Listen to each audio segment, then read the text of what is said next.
Hey all, welcome back to my channel. കുഞ്ഞുങ്ങളിലെ നിർത്താതെയുള്ള കരച്ചിലിനും ഞെരിപിരി കൊള്ളുന്നതുമൊക്കെ നമ്മളെ ന്യൂ മോംസിനെ സംബന്ധിച്ചിടത്തോളം വലിയ പ്രശ്നങ്ങളിലൊന്നാണ്. ഞാനും ഫേസ് ചെയ്തിരുന്ന പ്രോബ്ലംസ് ആയിരുന്നു ഇത്. എൻ്റെ കുഞ്ഞ് കരച്ചിലും ഭയങ്കര പ്രശ്നങ്ങളുമായിട്ട് ഹോസ്പിറ്റലുകൾ കയറി ഇറങ്ങുന്ന ടൈമായിരുന്നു. എങ്ങനെയാണിത് റിക്കവർ ചെയ്ത് എൻ്റെ കുഞ്ഞിൻ്റെ എല്ലാ പ്രശ്നങ്ങളും മാറ്റിയെടുത്തതെന്ന് അറിയാൻ മറക്കരുത്. ഈ ചാനൽ ആദ്യമായി കാണുന്നവരാണെങ്കിൽ നിങ്ങൾ ഇപ്പോൾ എന്ന് പറഞ്ഞാൽ വീഡിയോയിൽ എൻ്റെ കുഞ്ഞ് കാണിക്കുന്നത് പോലെയാണ്. ഗ്യാസ് ട്രബിളിൻ്റെ പ്രശ്നമുള്ളത് കൊണ്ടാണ് കുട്ടി അങ്ങനെയൊക്കെ കാണിക്കുന്നത്. ഈ സമയത്ത് എനിക്കിതൊന്നും തിരിച്ചറിയാൻ അറിയുണ്ടായില്ല. കുഞ്ഞുങ്ങളിലെ ഈ ഞെരിപിരിയുടെ പ്രധാന കാരണമാണ് വയറുവേദനയും ഗ്യാസും. ഇതിൽ പ്രധാനപ്പെട്ടത് നമ്മൾ അമ്മമാരുടെ ഭക്ഷണ രീതികൾ തന്നെയാണ്. നമ്മൾ കഴിക്കുന്ന കിഴങ്ങുവർഗ്ഗങ്ങൾ, പയർ, പരിപ്പ്, മറ്റ് ലേഹ്യങ്ങൾ എന്നിവ കഴിക്കുമ്പോൾ കുഞ്ഞുങ്ങൾക്ക് വയറിന് അസ്വസ്ഥതകൾ ഉണ്ടാവാനുള്ള ചാൻസ് വളരെ കൂടുതലാണ്. അതുപോലെ തന്നെ ഗ്യാസ് നല്ലോണം തട്ടിക്കളഞ്ഞില്ലെങ്കിലും ഇതുപോലെ തന്നെ ഉണ്ടാവാനുള്ള ചാൻസും കൂടുതലാണ്. പാല് കെട്ടിക്കിടക്കുമ്പോൾ ആ പാല് കുടിക്കുന്നത് വഴിയും കുട്ടികൾക്ക് വയറുവേദന ഉണ്ടാവുന്നു. നമ്മൾ പ്രസവരക്ഷയ്ക്കൊക്കെ പോകുന്ന ടൈമിൽ കുട്ടിക്ക് പാല് കൊടുക്കാണ്ടിരിക്കുമ്പോൾ പാല് കുടിക്കുന്നത് വഴി കുഞ്ഞിന് വയറിന് അസ്വസ്ഥതകൾ ഉണ്ടാവാനുള്ള ചാൻസ് വളരെയധികം കൂടുതലാണ്.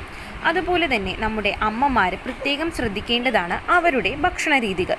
അതായത് ബ്രസ്റ്റ് ഫീഡ് സമയത്ത് നമ്മൾ കടൽ മത്സ്യങ്ങൾ, അതായത് അയല, ചൂര തുടങ്ങിയ മത്സ്യങ്ങൾ കഴിക്കുന്നത് ഒഴിവാക്കണം. കാരണം നമ്മൾ പ്രഗ്നൻ്റ് ആയിരിക്കുന്ന ടൈമിലും നമ്മൾ കേട്ടിട്ടുണ്ടല്ലോ, ഇതിലടങ്ങിയിരിക്കുന്ന മെർക്കുറി കണ്ടന്റ് കുട്ടികളിൽ ഞെരിപിരിയും ഗ്യാസും ഉണ്ടാവാനായിട്ട് വളരെയധികം ചാൻസ് ഉണ്ട്.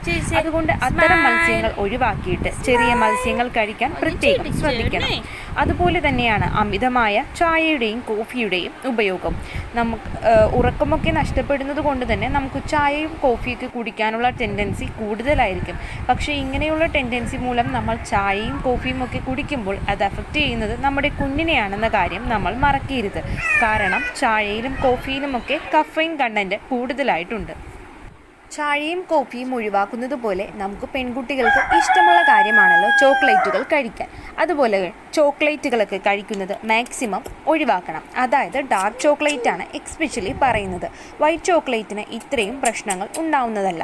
ഡാർക്ക് ചോക്ലേറ്റ് എന്ന് പറയുന്നത് അധികം കഴിക്കുമ്പോഴേ ഉള്ളൂ പ്രശ്നം. ഒരു പീസോ 2 പീസോ കഴിക്കുന്നത് കൊണ്ട് നമുക്ക് പ്രശ്നങ്ങളൊന്നും തന്നെ ഉണ്ടാവുന്നില്ല. പുറത്തുനിന്ന് വാങ്ങുന്ന ജങ്ക് ഫുഡൊക്കെ മാക്സിമം ഒഴിവാക്കിയിട്ട് നമ്മുടെ വീട്ടിൽ തന്നെയുള്ള പച്ചക്കറികളും ഫ്രൂട്ട്സും മാക്സിമം കഴിക്കാൻ ശ്രദ്ധിക്കുക.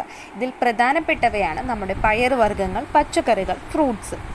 അതുപോലെ തന്നെ നമ്മുടെ കുഞ്ഞിനെ ദോഷകരമായി ബാധിക്കുന്ന സ്വയം ചികിത്സ ഒരിക്കലും നമുക്ക് നല്ലതല്ല. അതായത് ചെറിയൊരു തലവേദന, വയറുവേദനയൊക്കെ വരുമ്പോൾ തന്നെ പെയിൻ കില്ലറിനെ ആശ്രയിക്കുന്നവരാണ് നമ്മളെല്ലാവരും. അതുകൊണ്ട് തന്നെ മരുന്നുകളൊക്കെ കഴിക്കുന്നത് ഡോക്ടറുടെ നിർദ്ദേശപ്രകാരം മാത്രമായിരിക്കണം. പ്രത്യേകിച്ചും ബ്രസ്റ്റ് ഫീഡ് സമയത്ത് നമ്മൾ ശരിക്കും ശ്രദ്ധിക്കേണ്ടതാണ്. അതുപോലെ തന്നെ ഉരമരുന്ന് നൽകുന്നതും ഗ്യാസിനുള്ള എക്സസൈസൊക്കെ കുഞ്ഞുങ്ങളുടെ കാലുകൾ വയറിലേക്ക് പ്രസ് ചെയ്യുന്ന രീതിയിലേക്ക് എക്സസൈസ് ചെയ്ത് കൊടുക്കാനും അവരുടെ വയറൊക്കെ നല്ലോണം മസാജ് ചെയ്ത് കൊടുക്കാനും ക്ലോക്ക് വൈസിൽ വേണം നമ്മൾ മസാജ് ചെയ്ത് കൊടുക്കേണ്ടത്. ഇത്തരം കാര്യങ്ങളൊക്കെ ശ്രദ്ധിച്ചാൽ തന്നെ നമുക്ക് ഒരു പരിധിവരെ അവരുടെ പ്രശ്നങ്ങൾ പരിഹരിക്കാൻ സാധിക്കും. അതുപോലെ തന്നെ മരുന്നുകളെ എപ്പോഴും ആശ്രയിക്കാതിരിക്കുക. എന്നാലും കുഞ്ഞുങ്ങളുടെ കരച്ചിൽ കൂടുതലാണെങ്കിൽ കോളിക്കേഡ് മരുന്ന് കൊടുക്കേണ്ടതാണ്. അത് നിങ്ങൾ കാണുന്ന പീഡിയാട്രീഷ്യൻ്റെ നിർദ്ദേശപ്രകാരം മാത്രം കൊടുക്കാൻ ശ്രമിക്കുക. ഇതുപോലുള്ള വീഡിയോസ് നിങ്ങൾക്ക് ഇഷ്ടപ്പെട്ടെങ്കിൽ നിങ്ങൾ ഇപ്പോൾ തന്നെ ലൈക്ക് ചെയ്യാൻ ശ്രമിക്കുക.